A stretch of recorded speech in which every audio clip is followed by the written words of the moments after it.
नमस्कार दोस्तों, उमेश की क्लास में आपका स्वागत है। तो चलिए स्टार्ट करते हैं। पहला सवाल है, तीन संख्याएं 1:3:5 के अनुपात में हैं तथा उनका योग 10,800 है, तो तीनों में से सबसे बड़ी संख्या ज्ञात कीजिए।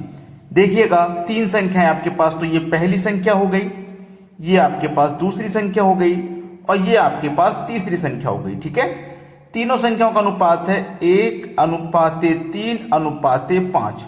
ठीक है, हमने लिख लिया। हमारे पास योग दिया गया है 10,800। याद रखिएगा, जब आपके पास योग दिया गया हो तो आप अनुपात का भी योग करेंगे। 5 और 3 8 और 1 9, अनुपात का योग हो गया 9। तो इस योग में अनुपात के योग से आपको डिवाइड करना है। 9 से कटाओगे इसको तो 9 1 कम 9, 1 बचेगा 18, 9 दूनी 18 और 2 0, यानी कि 1212 में ये कट जाएगा। आपसे पूछा है सबसे बड़ी संख्या ज्ञात कीजिए, तो जो अनुपात में सबसे बड़ा होगा वही संख्या सबसे बड़ी होगी। अनुपात में सबसे बड़ा है 5, मतलब तीसरी संख्या सबसे बड़ी होगी। तो 1200 का गुना 5 से कर दो, 12 पंजे 60 और 2 0 ये, यानी कि 6000। सबसे बड़ी संख्या क्या है? 6000। सी ऑप्शन हो जाएगा आपके सवाल का बिल्कुल सही जवाब। अब देखेंगे अगला प्रश्न। अगला प्रश्न है, एक फल विक्रेता के पास कुछ सेब थे, उसने 40% सेब बेच दिए और अभी भी उसके पास 420 सेब हैं, तो प्रारंभ में उसके पास कितने सेब थे? प्रारंभ में उसके पास जो भी सेब होंगे वो अपने आप में 100% होंगे। ठीक है, अब इस 100% में से वो क्या कर देता है? 40% बेच देता है। 100 में से 40% बेच दिए तो फिर बचे कितने उसके पास? 60% बचे होंगे। ठीक है, तो प्रतिशत में बचे हैं 60% और संख्या में बचे हैं 420, तो 60% की वैल्यू बराबर 420 के हो जाएगी। ठीक है, हमें पता है उसके पास कितने सेब थे प्रारंभ में उसके पास कितने थे? 100% थे, मतलब 100% का मान निकालना है। कैसे निकालेंगे? 420 में 60 से डिवाइड कर देंगे तो 1% का मान, और 100% का मान निकालना तो 100 से गुना कर देंगे। 0 से कटेगा 0, 6 7 42, 7 का गुना 100 में कर दो तो आंसर आ जाएगा आपका 700। ठीक है, यानी कि बी ऑप्शन आपके प्रश्न का बिल्कुल सही जवाब हो जाएगा।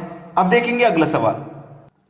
अगला सवाल है 4 8 7 क्वेश्चन मार्क का चतुर्थानुपाती क्या होगा?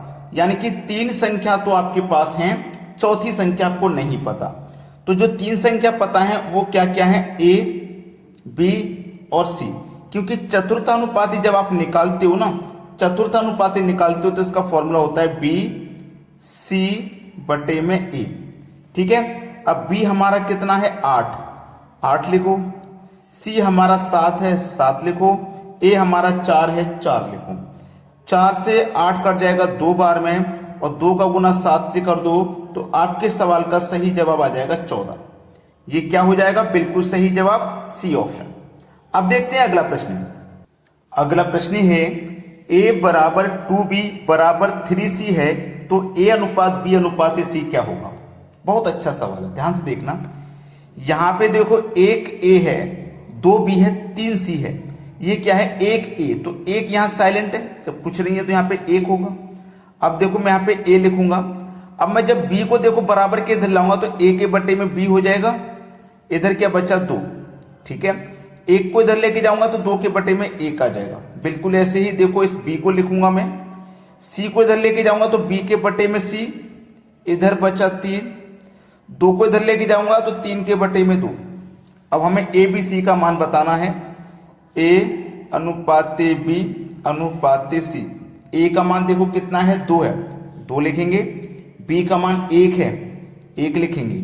ठीक है, अब बी का एक और मान है 3, तो उसको भी बी के ही नीचे लिखेंगे, 3 को लिख लिया। अब सी का मान है 2, तो सी के नीचे लिखेंगे, लेकिन दूसरी लाइन चालू हो गई तो यहां लिखेंगे। ठीक है, अब जो खाली जगह बची है ना ये वाली, इसके बराबर वाली संख्या उतार दो यहाँ पे 1। आप बोलेंगे सर बराबर में तो 2 भी है, ये क्यों नहीं उतारा? तो हम इस तरीके से उतार देंगे, सही तरीका होता है। लंबवत नहीं उतारते, ये गलत तरीका होता है। तो ऐसे उतारते हैं क्षैतिज वाला तरीका, तो यहाँ 3 आ जाएगा। 3 दूने का 6, 3 1 कम 3, 2 1 कम 2, ए बी सी का अनुपात कितना आ गया 6:3:2। देखो किस ऑप्शन में है, सी ऑप्शन में है, ये बिल्कुल सही जवाब हो जाएगा। अब देखेंगे अगला सवाल। अगला सवाल है 15 आदमी एक काम को 30 दिनों में पूरा कर सकते हैं, उसी काम को 9 आदमी कितने दिन में पूरा करेंगे। बहुत अच्छा सवाल है। देखो इसमें एक फॉर्मूला होता है टाइम एंड वर्क का फॉर्मूला, जो आपको नहीं पता है वो मैं आपको बता देता हूं। M1 D1 T1 पूरे का बटा W1 बराबर M2 D2 T2 पूरे का बटा W2। अब इसमें जो वैल्यू आपको दी गई है ना प्रश्न में, वो वैल्यू पुट कर देंगे, जो नहीं दी जाएगी उसे छोड़ देंगे। M की वैल्यू है 15 आदमी, तो आप यहां क्या करोगे 15 लिख दोगे, इनटू कितने दिन में कर रहे हैं भैया 30 दिन में कर रहे हैं तो 30 लिख देंगे। टाइम नहीं दिया गया, टाइम की वैल्यू जैसे 9 घंटे प्रतिदिन काम कर रहे हैं या 6 घंटे प्रतिदिन काम कर रहे हैं, वो नहीं दिया गया तो उसे छोड़ दो। W की वैल्यू वर्क यानी कि एक काम, तो बटे में 1 लिखो चाहे मत लिखो बराबर। बाद में कितने व्यक्ति हैं 9, कितने दिन में करेंगे मतलब D2 पूछ रहा है, उसी काम को यानी कि वही एक काम को, तो बटे में 1 लिखो चाहे मत लिखो।